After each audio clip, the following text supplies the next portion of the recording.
with those words from Denise, we're getting ready for our next and final panel, and then I'm sure that you're going to enjoy this panel because we're going to have an opportunity to hear from a different perspective, from the perspective of our students.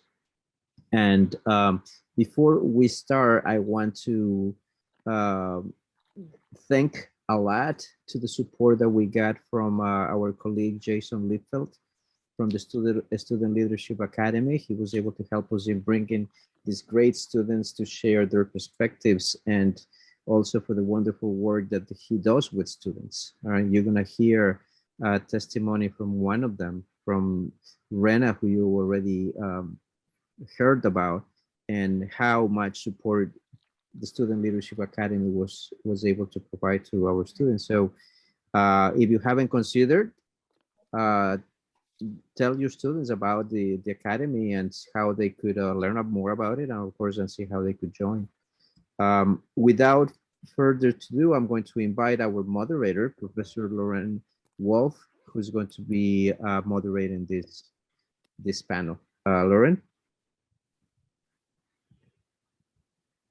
Hi, good afternoon, everyone. First, I want to say I just got a text from Alba from counseling. She says she can't get into the meeting. So maybe if there's some help there.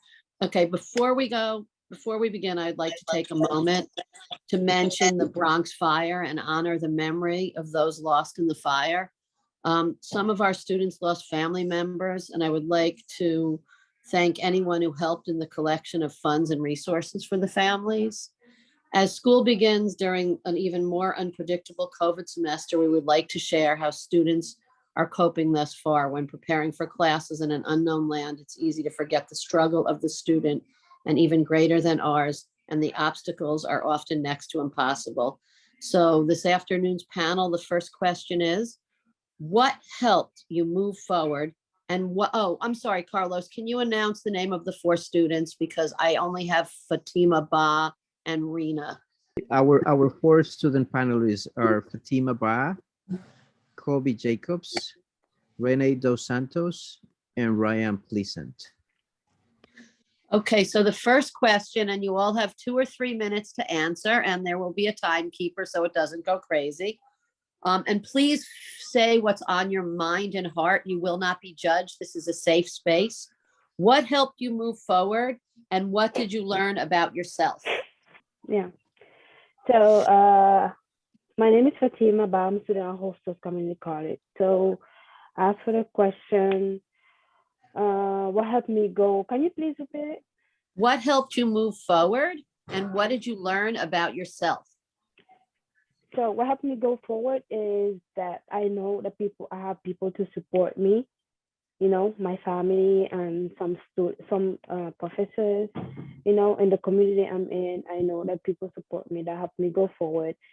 As I learned about myself that when things get harder, I don't know, it's like I'm on the edge. So it make me stimulate a part of me that just, you know, want to go through, you know, challenge myself. So I think that kind of helped me go forward during this difficult time of pandemic. Rena, would you like to address the question, please? What helped you move forward, and what did you learn about yourself? I think the biggest thing that helped me move forward was my ground zero has always been Hostos. So I had an opportunity to go to LIU and start, you know, brand new slate. And I remember thinking to myself, you have to finish there. Even professors that seem to not be engaged are engaged. I find that the resources at Hostos, and it's a small school, and so the resources that are there, I didn't tap into it 20 years ago. Had I tapped into it 20 years ago, I think my academic career would have turned out different. Read every email that you get from every department.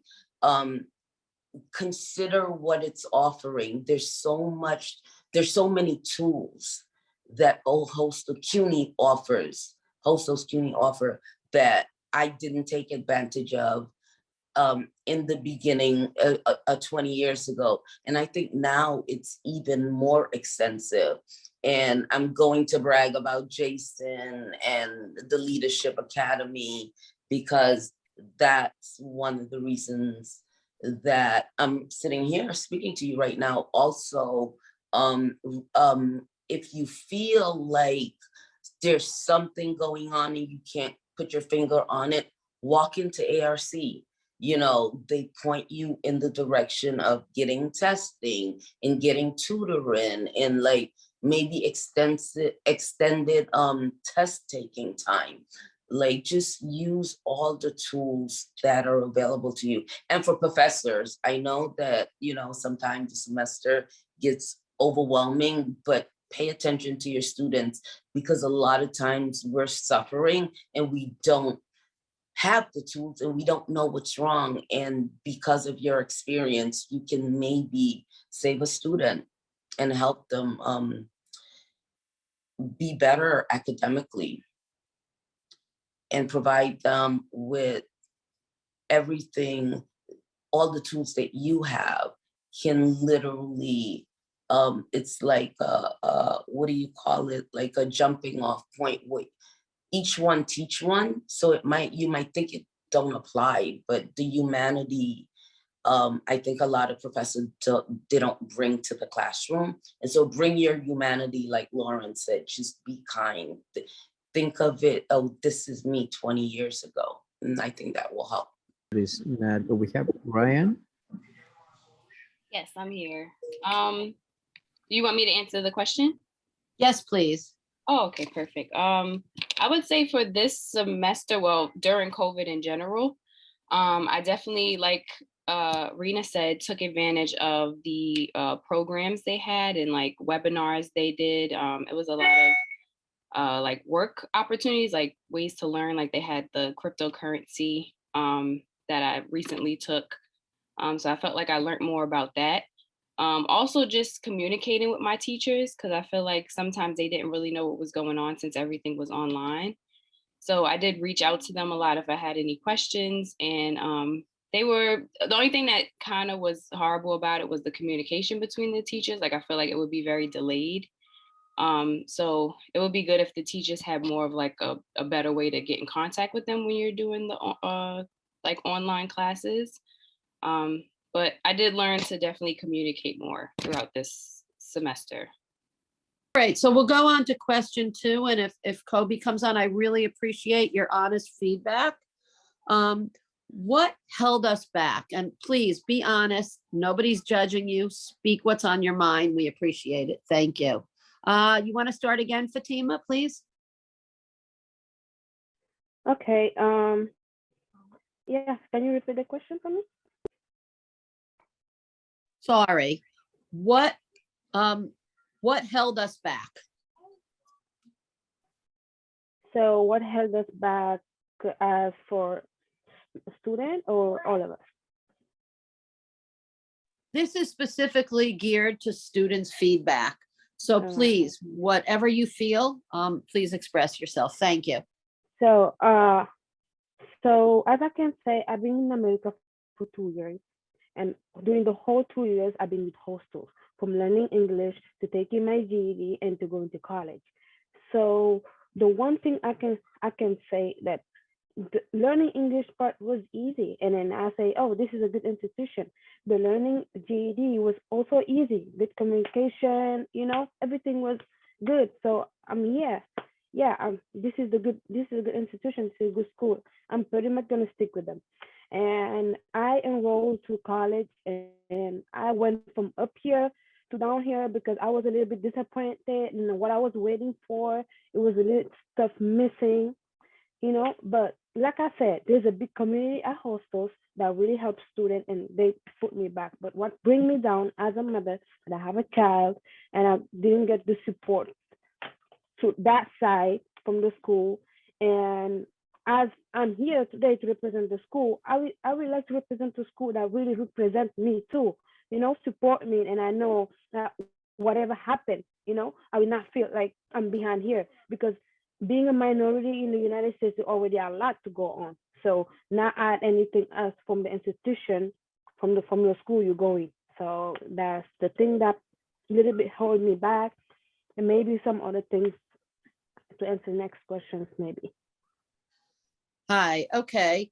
Rena, would you like to address that Yeah, question? I'll take this one. Yes, I'll take this one. When I first came into the meeting, I really didn't realize that it was only for the professors. So I kind of I spoke a lot. So to recap, what held me back was not being tested, not being informed, not knowing I had a learning disability. It held me back for 20 years. And so I think that it's so important that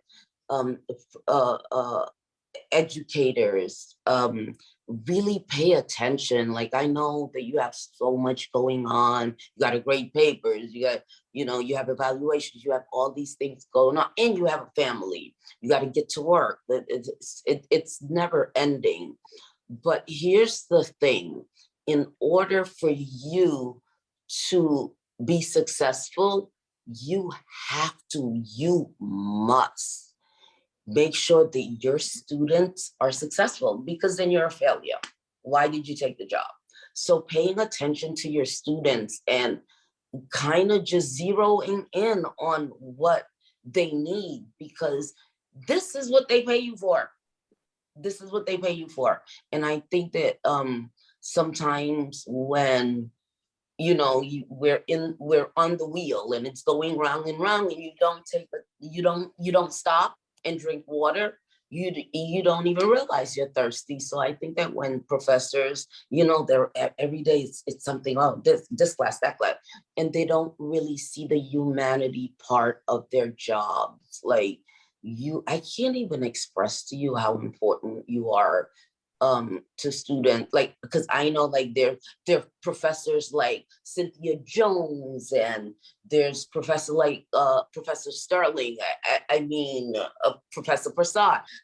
There are professors where I would just be like this in all of them, and I don't think that you guys realize that you have the tools to make us fall in love with you and fall in love with the subject. I never wanted to take music, oh my God, like speech, but I fell in love with the professor, and falling in love with the professor made me fall in love with the subject. So I think the professor is really the most important part of the subject, because even if I didn't like any of it, but I fell in love with the professor. And so, yeah, I think Thank that you, guys Rena.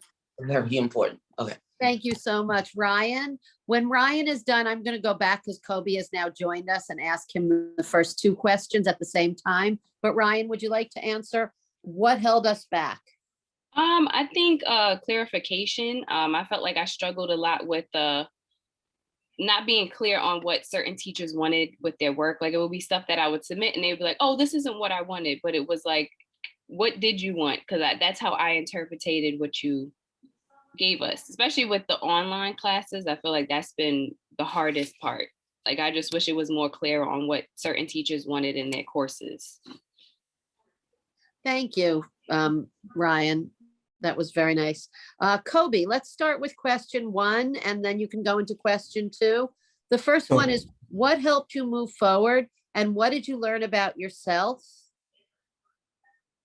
So during the pandemic, during the transition to virtual, I struggled a lot, but some aspects that helped me was the extra support from my advisement program, ASAP, and even some of the more college resources available. I noticed that I've gotten more,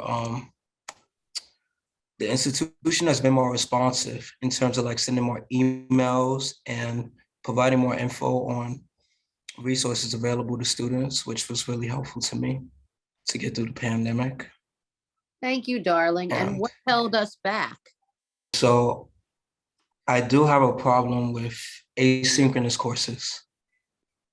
I feel like they were on a whim, and structurally it just doesn't work. And I feel like nobody oversees the professors. And I feel like we need that kind of checks and balances system, because if nobody's overseeing the professors, you expect them to be caring about their job, but the reality is some are not.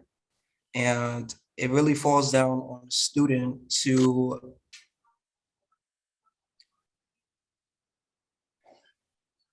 sorry guys. That's okay, sweetheart. Just take a breath and then I'll go on to the next question and you can have a minute to think about them, okay? Yes, please. You're ready. Okay. How could we do things differently and what should we do next? So first, I'd like to invite Fatima to answer that. So as what we can do differently. So honestly, I'm gonna say this. I'm just gonna say it because I'm a student and I know a lot of people feel the way, and say it out loud may help. I love hostels. I just love it. It's my school, you know? So I'm proud to say that, oh, I'm a student at hostels. It's my school. It's not just a school, it's a community, it's a home. I mean, that's what it should be for all of us, right? So when I say I love hostels, I would like hostels too to say, oh, I love you back. They can't write me an email and tell me, oh, Fatima, I love you back, but they can show me.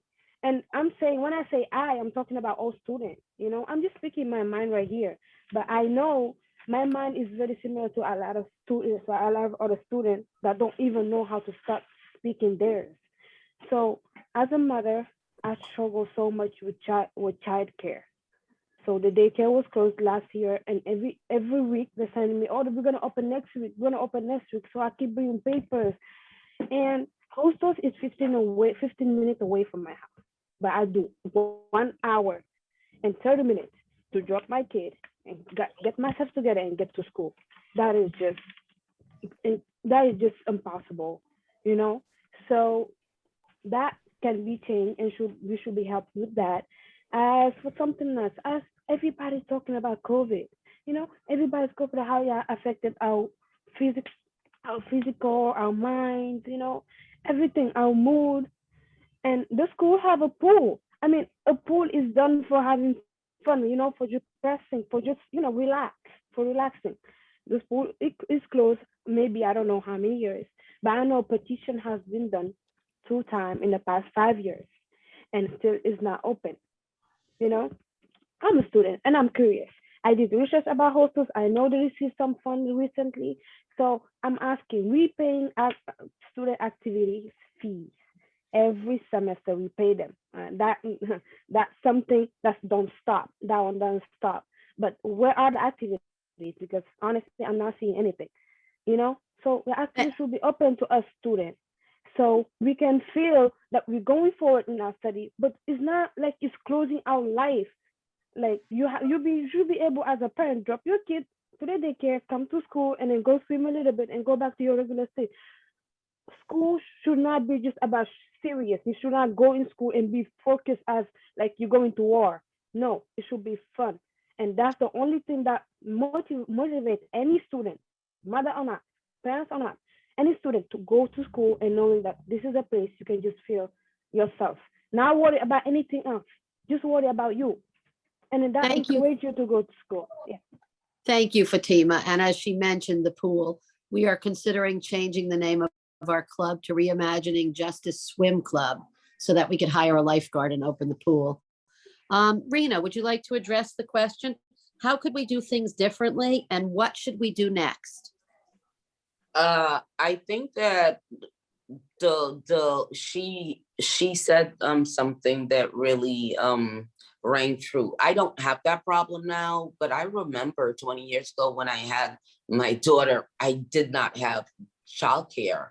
And so it was, you have to go an hour to drop, you know, the kid, or then you gotta get to school. So these are challenges things, but now there is a daycare. I think Jason sent me an email about the center. Didn't you, Jason? Yeah, he sent an email about daycare center being open. So that's a wonderful thing. The other thing I think that Hostos needs to do is, there's a lot of professors that aren't computer savvy. It's very challenging when you're sitting in a room and you can't hear the professor, or you hear every 2 words, or the professor doesn't know exactly how to like type in the chat while you're, is so many challenges. And I think that that's one of the things, that's one of the biggest things. I think if a lot of the professors that aren't competent in computers, I feel like uni should give them a class, and also students, because I there's so many things in Blackboard. Like, I didn't know you can do a group thing in Blackboard. I didn't know any of this stuff. So I think that that would be a really important thing to get done. Just giving the students and the teachers the tools that they need to survive in this atmosphere. Thank you so much. And Ryan, would you like to chime in? How could we do things differently? And what should we do next?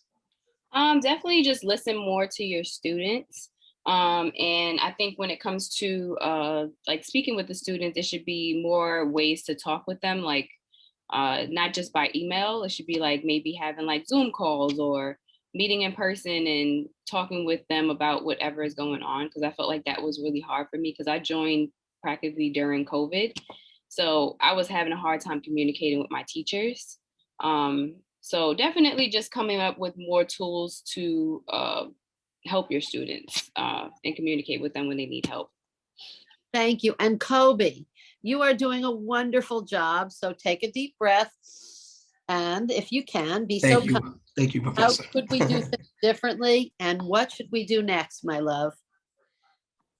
So I think going forward, schools are opening, college institutions are opening up more to letting students on campus. And I think we don't see the problem now, the spring semester is just approaching, but I think we can have more mental health resources available to students and promote it.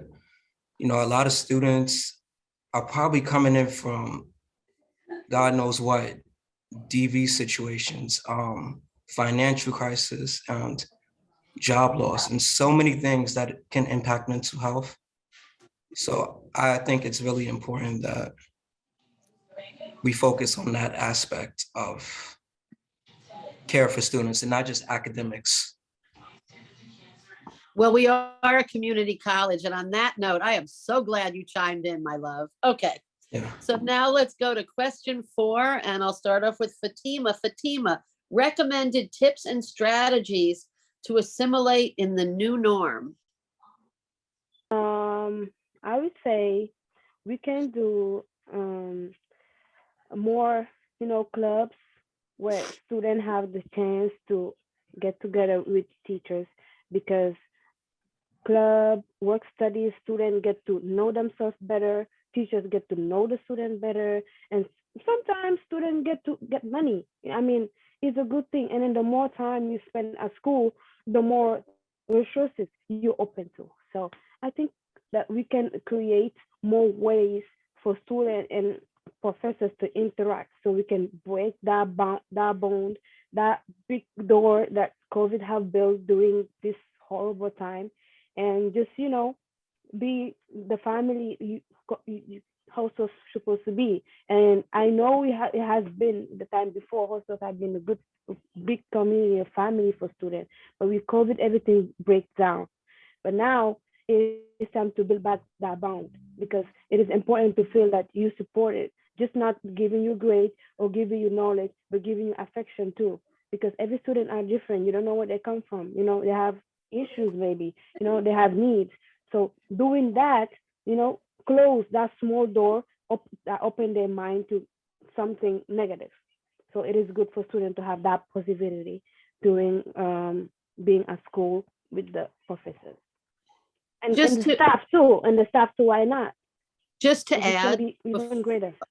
sorry, before I ask Rena that question, I just want to say that Fatima was my work study student We went to a mutual aid kitchen and prepared food for the community this semester. She was my research student, and she was also a club president.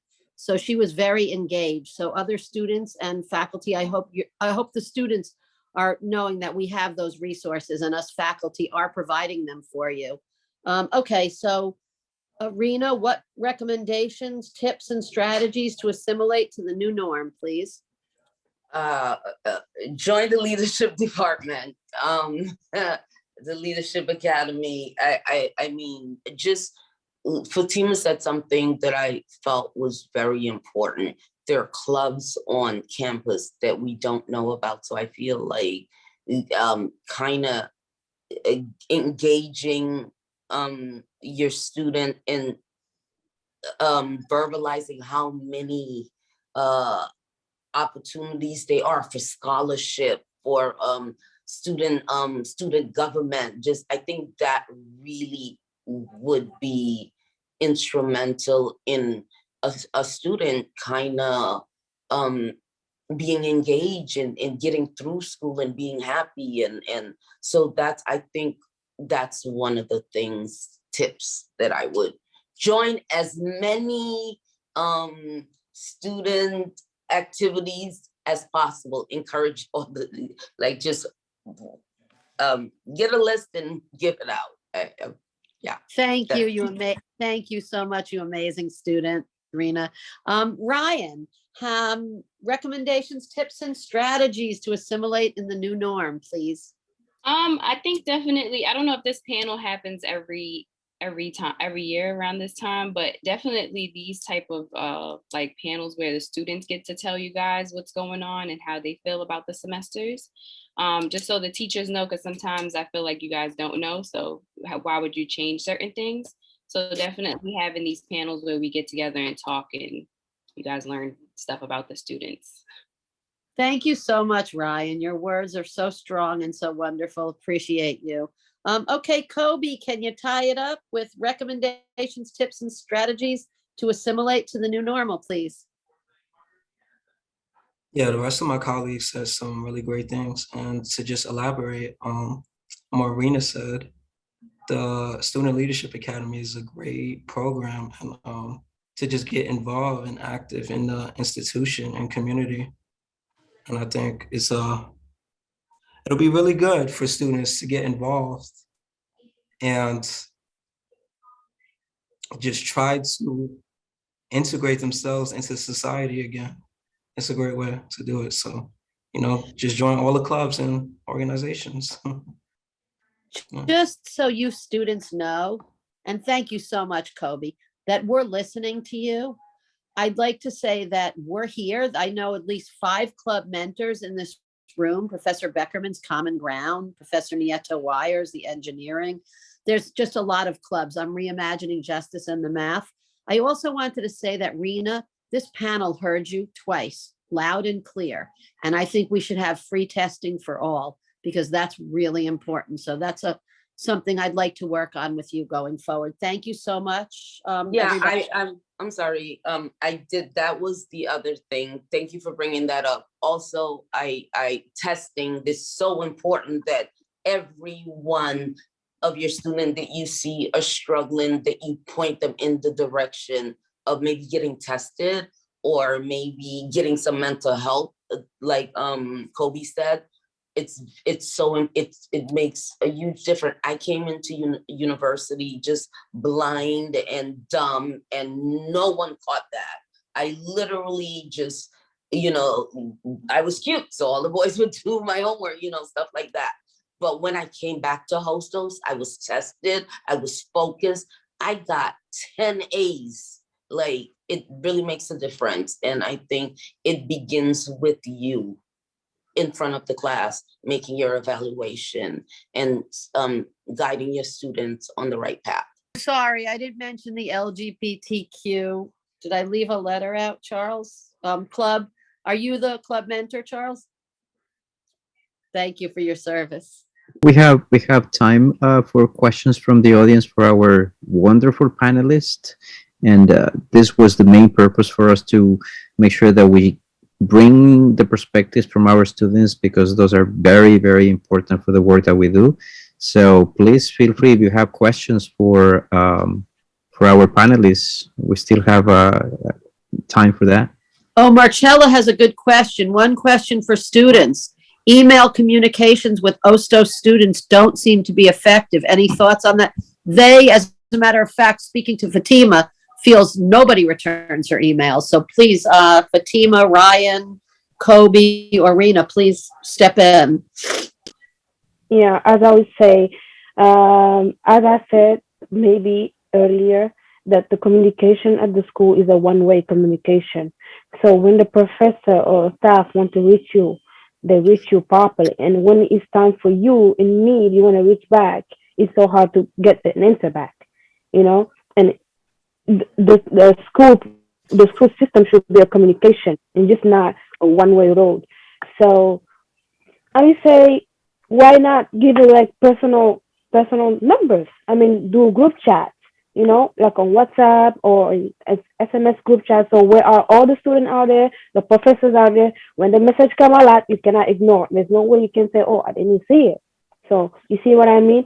So there can be also like, if you want to reach the staff, there should be a staff at school, like a stand, where anytime it's gonna be someone. So when you go there, they should redirect you. If you have to go to an office, if you have to get an email or a number, whatever, they will, show you the way. Because sometimes students just don't know where to go. They just don't know where to ask. So Professor Aaron suggested that we use text. Any one of these four students have any experience? I know you do, Fatima, with WhatsApp. Anybody want to share about that? Because not everybody has access to text messaging, but everyone has access to WhatsApp.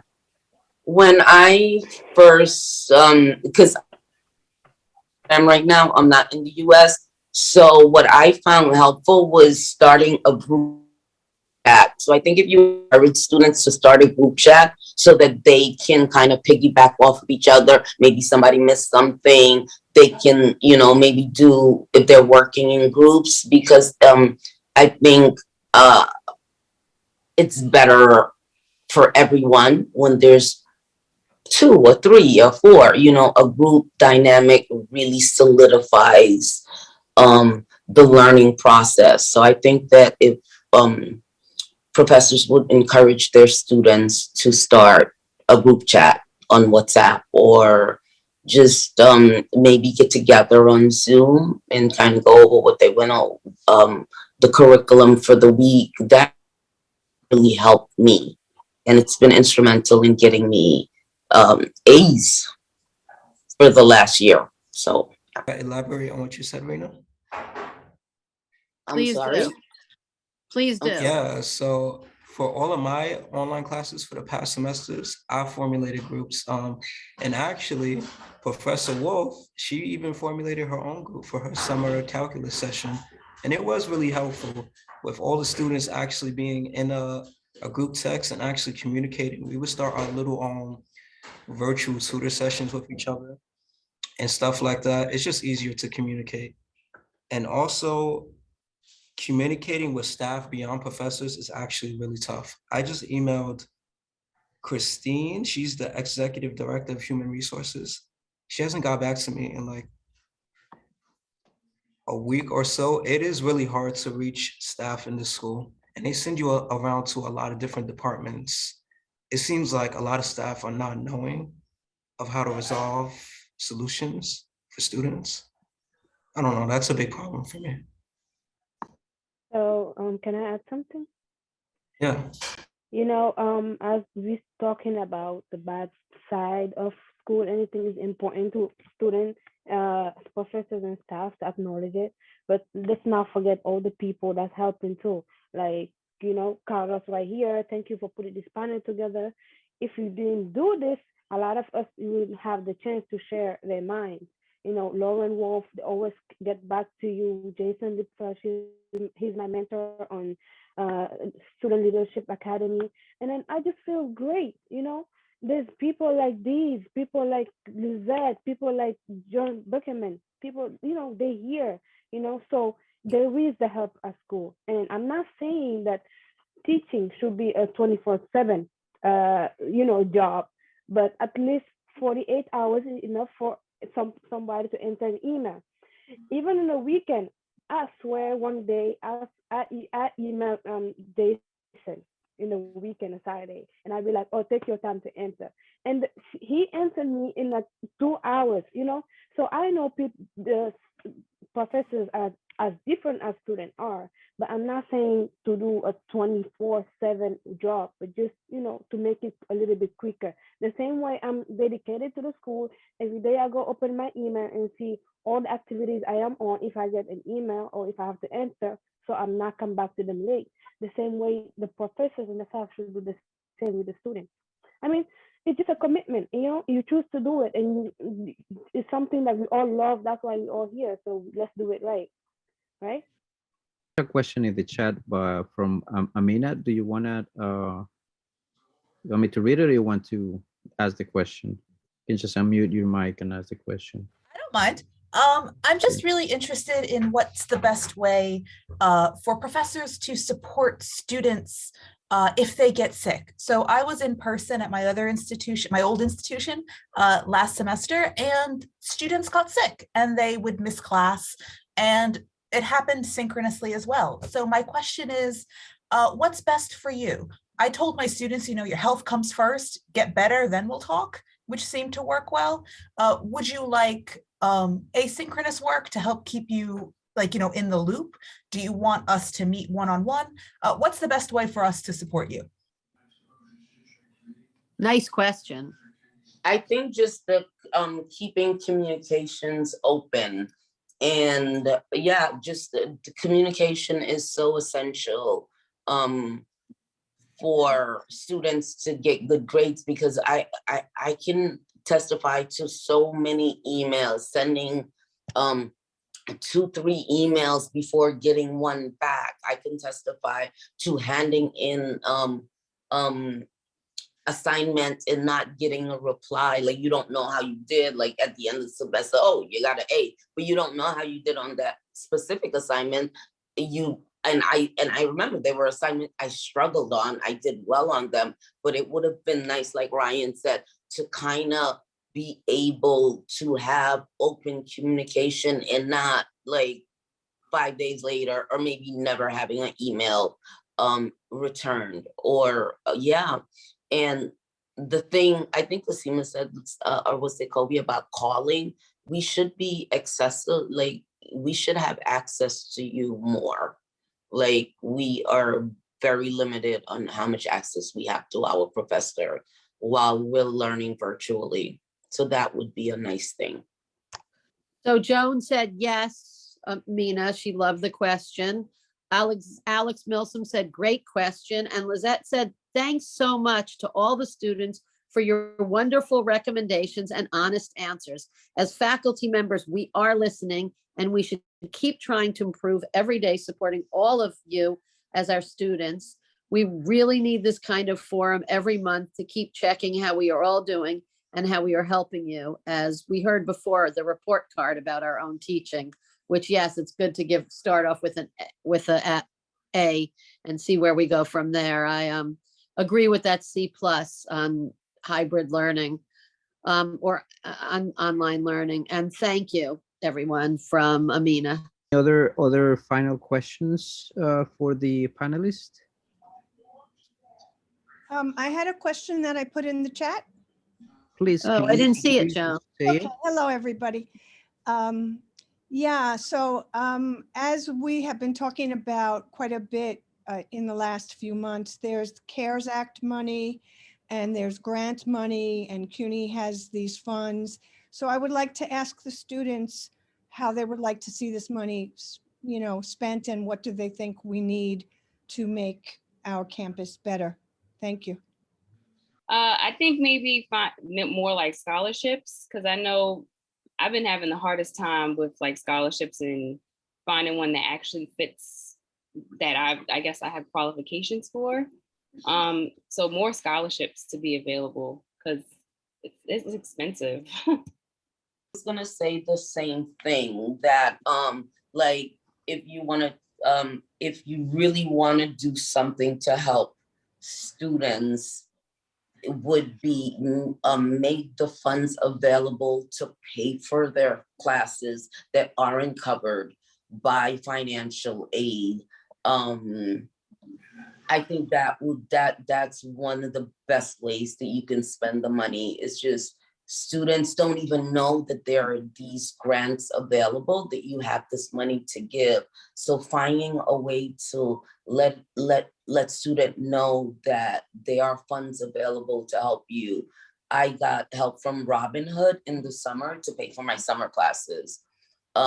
Also, I know grant writing, it's important. And so maybe if you offer that also to let students know, because there are grants, but if you don't write a essay that's thought-provoking and it doesn't exude creativity and all that, so you're not gonna get it, right? So I think maybe you guys can invest in that, just helping the student get the funds, find a way create policies to help students maximize the funds to get them through school. Thank you so much. That was such a good question. Professor Cologne, would you like to ask a question? I'm so glad that you're all doing this panel, and I really thank the students for their answers and recommendations and observations. I mean, we keep growing, and we should keep growing with all of you because you are the purpose of all of us. I am wondering about I would like to follow up on a comment that was made before about the daycare and that information was shared with people. Classes are starting tomorrow, and I don't understand why are we opening February the 14th, the daycare. And if that was the case, that is also part of the problem. When students make plans to register, they have to have all the resources available ahead of time so that they can plan ahead.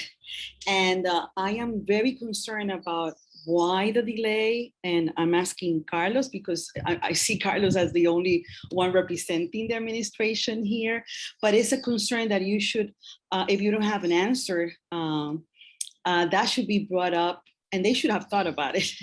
Why are we taking so long to decide when to open the daycare, and how can that be remedied? Why do we have to wait until the 14th of February?